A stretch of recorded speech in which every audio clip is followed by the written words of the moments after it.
Do you struggle with breakfast in the morning? I'm going to show you how to make the easiest meal prep breakfast ever, overnight oats. Let's do it.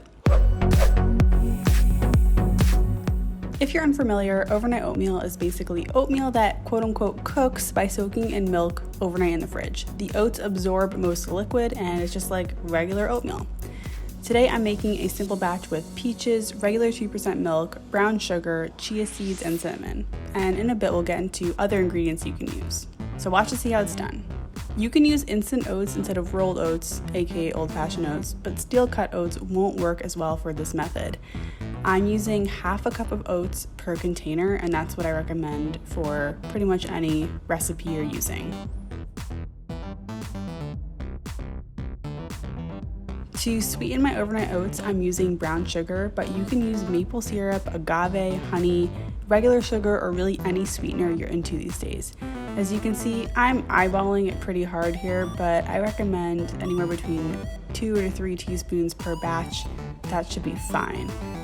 I'm also adding cinnamon and chia seeds, which are totally not necessary. They're just fun add-ins. You can add nutmeg, allspice, a dash of vanilla, hemp hearts, chopped up nuts, chocolate chips, whatever you want for texture and more flavor. That's on you. So now I'm just mixing it up, making sure it's all incorporated. It's definitely harder to do in a jar. This is a little easier to do in a meal prep container, but I like the aesthetic of a jar, to be honest, so I just made the artistic choice here.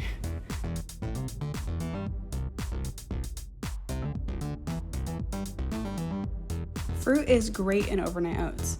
So when you add it, when you're prepping it, it might be a little mushy the next day, which I don't mind. But if you will mind that, you just add fruit the day you eat it so it's not mushy at all. I love adding bananas, berries, mango, pear, and apples. And really the sky is the limit when it comes to fruit. You can do so many different combinations and they pretty much all work in overnight oats. Now I'm adding milk. My ideal overnight oats ratio is half a cup of oats with 3/4 a cup of milk per container. I find that 1 cup of milk is too much and there's just a lot of left over the next day. Any milk works for overnight oats. Oat milk, almond milk, whatever you have. You could also cut back the milk by half and replace it with yogurt, which I know a lot of people like. Not really my thing, but it's totally doable. So that's it. And then when you're done assembling, put them in your fridge for 12 hours up to 3 to 4 days and they're totally good to eat after that. You can eat overnight oats cold, at room temperature, or even reheat them in the microwave, which I do in the winter. And by the way, if you think there's too much extra milk the next day, you can totally drain some off and just add less the next time. And this is what it looks like the next day. This is the next morning. I'm gonna eat one for breakfast. And as you can see, there's definitely a little bit of extra milk in there that I might drain off. And I'm gonna pour this into a bowl and enjoy them cold.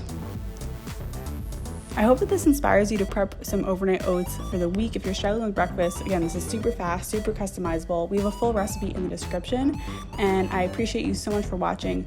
Don't forget to subscribe for more, and also let me know in the comments what you like to eat with your overnight oats. Bye!